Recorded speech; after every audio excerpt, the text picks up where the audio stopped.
Hey guys, welcome back to the channel. My name's Paul. Today we're taking a look at something interesting and a first for the channel. Today we're taking a look at a Kickstarter project. So this is for the Zorkryth, I think that's pronounced, Champ series, which is now currently live on Kickstarter until July 19th.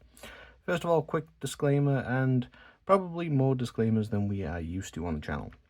First of all, thank you to Zorkryth for sending these along for review. They did provide these free of charge. They have no input into my thoughts in the video. They have no early access to the video.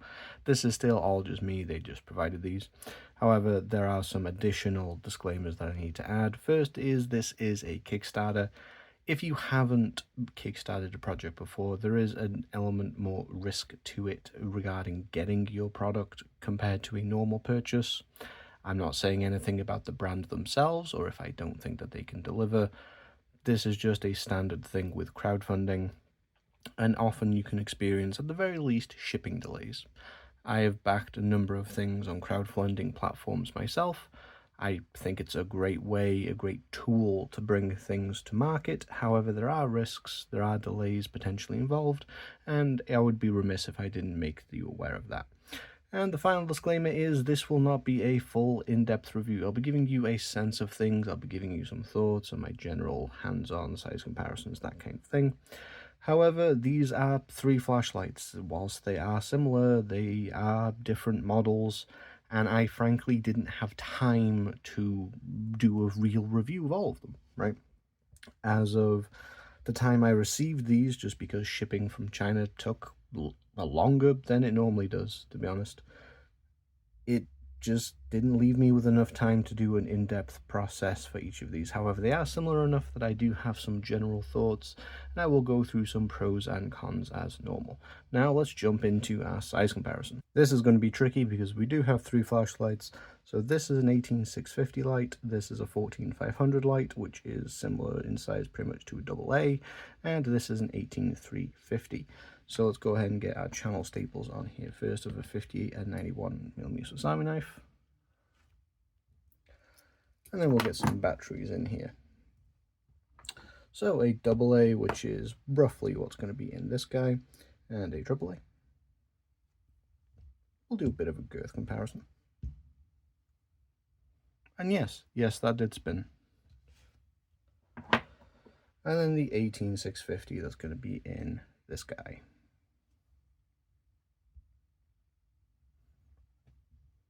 Now let's go into a design overview. Design-wise, these are all the same. It's just really the size that's different.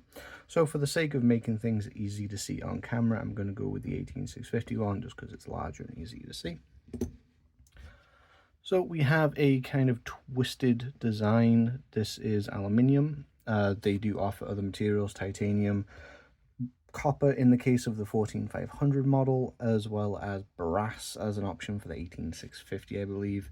Again, all colors and options will be available to peruse in the Kickstarter, and the link will be down in the doobly-doo.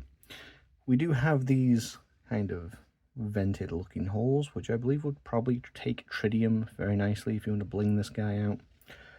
A milled style clip. Up front we have a decently aggressive bezel and a smooth reflector. These are fairly throwy but do offer a good balanced beam. And in the back, this entire thing, it spins. This is intended to be a fidget spinner, but this whole thing is effectively a button. Right, that is, the entire thing becomes one big button.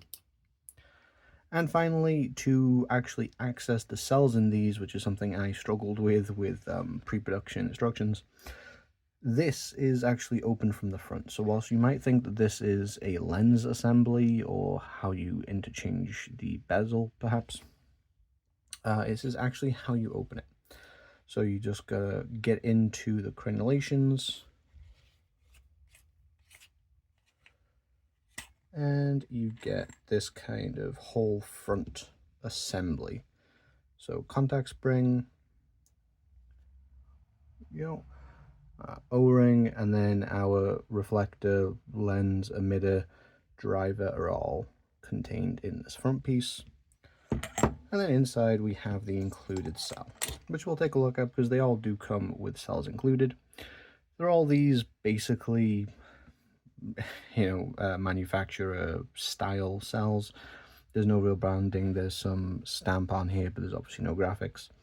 And they're all integrated USB-C charging. So the method of charging for these is to remove the cell and pop the cell itself directly into a USB-C charger. And then down inside here we do have a dual spring design, making this more reliable for drops. With that said, let's go ahead and jump into the UI, brightness, and runtimes of the champs. And then we'll get into this stuff. Again, you see the issue with doing one of my style videos with multiple flashlights. So first of all, we're going to tackle the Champ 35, which I believe is the 18350 version. And as you can see, we're going to have a eco mode or a moonlight mode of 5 lumens for 156 hours, a low mode of 50 lumens for 65, medium of 400 for 7 hours, and a high of 2100 lumens for 6 hours with no provided step down times.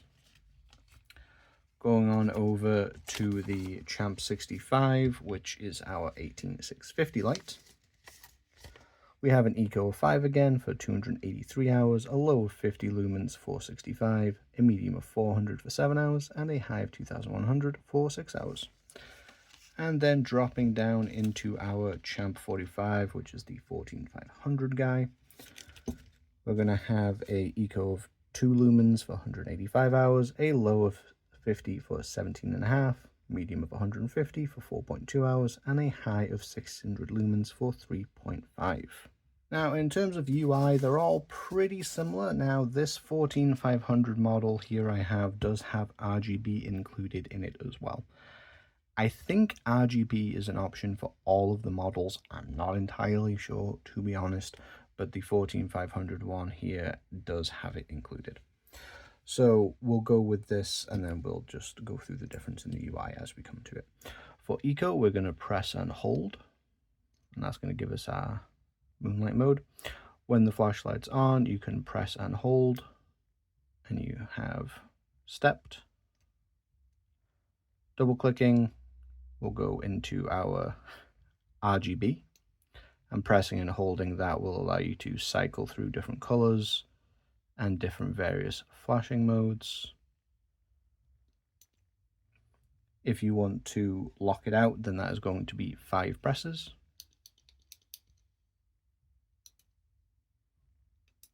As you can see, we're just getting flashing, and then 5 to unlock it again. And we're back. This does have an SOS strobe. Just fair warning, this is going to be strobing light. That's triple click. And very effective strobe. Now, something that is interesting is that this does have stepped. However, the modes, the lights that don't have the RGBs, actually have stepless dimming. As you can see, some visual PWM there. Double clicking is turbo for these. So I don't know if that's a quirk of having the RGB included in the driver there. I don't know why. In the instructions that I have, which are, to be fair, pre-production instructions, this isn't really something that most people will experience unless you're getting some Kickstarters. But generally speaking, the instructions that you get as a final product tend to be more refined and gone through. So yeah, that is a little bit of a quirk. Stepped, stepless, personal preference. Ideally, in the final product, you'll be able to choose. I can't say that for certain. But let's go ahead and jump into the pros of the Champ series from Zorkryth. Again, this is a little all over the place. This is my first time doing a triple light review. And my first big shout out has to go to this. Look at this guy. So this is actually the case that they'll come in. And I love cases like these. These kinds of cases tend to be really cheap and crappy when you get affordable lights and tools in them. These, though, these are actually pretty decent quality. Inside is just a simple bit of foam to pad the light. And then underneath you get your accessories. It does also look like you could potentially lock these, and each model is laser engraved on the front. And then you have a sticker with the specifics. So the 65 is an 18650, and the version I have is aluminium in the gunmetal color. So this is a great case. And whilst I wouldn't really store a light in a case like this, I just don't see the need. I would definitely use this for a more expensive knife, or even potentially a waterproof kit, because this seems pretty decent as a case. And like I said, you get one with every light, and each one is laser engraved with the model. So that's my first plus. Just great packaging, and I strongly recommend. The next one is going to be the price. These are actually very reasonably priced. Okay, so you're going to get 48% off early bird pricing in the Kickstarter, which is going to make the $45.36, the $65.36, and the $35.39. So at full price, you're looking at, 60 to 70 bucks. Full price is a pretty decent price for these, I think. Just because of the aesthetics, the cases they come with, the fact that they come with cells with charging circuits in them. I think the price is very fair to good for the full price. The early bird pricing is excellent. Again, risk with doing crowdfunding, delays, potentially not getting your product, keep it in mind. The early bird pricing is very, very compelling for these lights. Next up is just the general aesthetic. I mean, these are pretty. I've shown these to non-flashlight people, and they've been very, ooh, that's pretty. These are nice machined objects that are visually appealing to, I think, the average person and a lot of EDC or flashlight people. The aesthetics are definitely a forefront for this. It's something that they heavily lean into in the marketing, and I think that they deliver. This is kind of the more Instagrammable, high-end style EDC aesthetic, especially since you're going with the, the trid slots and whatnot. And you're getting it for a more affordable price, which is great. Next up is kind of a neutral. They have fidget spinners built into the back. They are fun. Whether or not this is going to be great long-term with this also being the button, obviously I can't tell you with such a short review time. They are fun to play with, like all fidget spinners. They will probably annoy the crap out of anyone around you, but they also kind of function like a rotating back of a screwdriver for when you're putting the battery back in, which is kind of great. Overall, just solid lights. However, there are some negatives that I've experienced in my time with them. First of all, removing the batteries is, it's a pain in the butt. It was worse for me because I did not have instructions how to do it, which I'm sure in the Kickstarter or final product versions, you will have actual instructions how to do it. I looked at this light and I was like, well, that just looks like how I get at the emitter. I'm not going to futz with that. And then the back was just spinning, and I eventually actually took this back off, which gives you like a serial numbered part that this actually screws into. That was not helpful. Eventually worked out how to get into it. So initial confusion, not great. However, the fact that you have to remove the cell to charge these, and this is how much you're grabbing onto. The literal crenulations is how you're opening these. This is not a pleasant experience. This is kind of uncomfortable. This isn't great. I mean, you can do this screwdriver number, like I mentioned, which is nice. But that sucks. Look how much you actually have to grab onto. That's not good. As a machining feat, it looks nice. Fits together nicely. As a simple, you have to deal with this on not a day-to-day basis, but a regular basis. This is gross. This is icky. It's not a deal breaker by any stretch of the imagination, and based on how often you actually use your lights. You won't have to do it that often to keep them charged. But this isn't great. I hope in the final version, and this is feedback I will be passing on to Zorkryth directly, I hope that if they stick with this forward release version, that they just increase the amount you can grab onto a little bit. Maybe give some decorative knurling just to make the grabbing better. That's my main gripe with what I've seen so far, to be honest, is just this.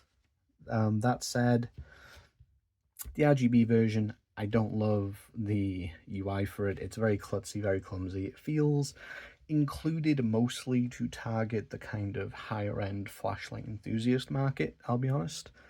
There's a lot of more enthusiast centric flashlights that include RGB modes. I wouldn't go for the RGB version personally. That's just my feedback for that. I also think the UI for that could be greatly improved. In the pocket, these are going to be sticking up decently, and the bit that's sticking up is going to rotate. That's not great. And finally, the fact that the back is a fidget spinner is going to be polarizing, to say the least, right? Like, using this will annoy people around you. Its spinning is probably going to be kind of annoying or inconvenient when you don't want it to spin, but it could be entertaining. As somebody that likes to fidget, has EDC fidgets, I enjoy it, but it's polarizing, to say the least. And that is my overall thoughts. These are solid lights. They have decent beam patterns. They have excellent visual aesthetics. But getting into them to charge the cells is unpleasant. The RGB doesn't really feel worth it, and the UI is klutzy. The spin is going to be a little bit polarizing. However, for what you get at the price, full price, I think this is worth it, though you might want to consider the cons. Early bird pricing, I think these are actually really compelling. And honestly, if I didn't have a set and I was just given one of these to review, I'd be looking at that Kickstarter early bird pricing and thinking, I want to try that one though. Because honestly, overall, I've been impressed. I don't think Zorkryth has made things like this before, unless they've done work for other brands, but this is a very strong start. I'll definitely be keeping my eye on them as a brand. And if you would like to check out the Kickstarter yourself, you have until the 19th of July. The link is down in the description. Again, there is still a lot of good here, even if there is some room for improvement.